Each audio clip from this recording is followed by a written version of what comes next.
তামিম ইকবাল খান cricketer থেকে বনে গেছেন পরিপূর্ণ একজন ধারাভাষ্যকার। ভারতের বিপক্ষে টেস্ট সিরিজ দিয়ে পূর্ণ ধারাভাষ্যকার হিসেবে অভিষেক হয়েছে খান সাহেবের।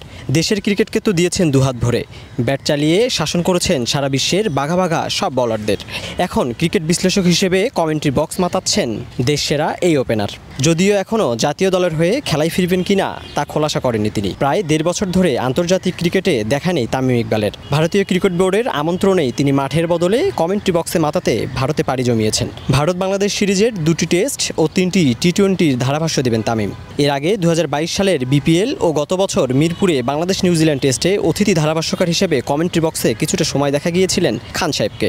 তবে পেশাদারভাবে ধারাভাষ্যকার হিসেবে এবার প্রথম তাকে দেখা যাচ্ছে কমেন্ট্রি বক্সে।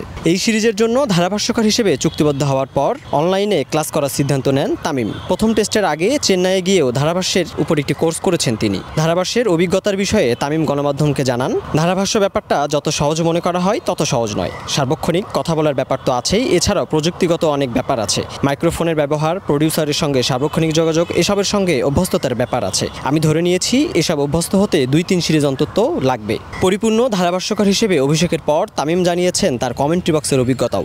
যাদের সাথে ধারাভাষ্য দিয়েছেন তারা এক একজন ক্রিকেটে তো কিংবদন্তি ছিলেনই, ধারাভাষ্যকার হিসেবেও যে তারা কিংবদন্তি এটিও মনে করে দিয়েছেন খান সাহেব। হার্ষা ভোগলে থেকে রবি শাস্ত্রী আর বাংলাদেশের জনপ্রিয় ধারাভাষ্যকার আতাহার আলী খান সকলকেই তিনি পেয়েছেন তার ধারাভাষ্য কক্ষে। তবে ধারাভাষ্যকে এখনই পরিপূর্ণ পেশা হিসেবে নিতে চান না খান সাহেব। এখনও ক্রিকেটকে বিদায় বলেননি তিনি। ক্রিকেটে আর ফিরবেন কিনা তাও পরিষ্কার করছেন না বাংলাদেশের সাবেক এই অধিনায়ক। ইতিমধ্যে চারদিকে চাউর হয়েছে তামিম ইকবাল নাকি ক্রিকেটার হয়ে জাতীয় দলের নয় বরং বোর্ড ডিরেক্টর হিসেবেও ফিরবেন বিসিবিতে।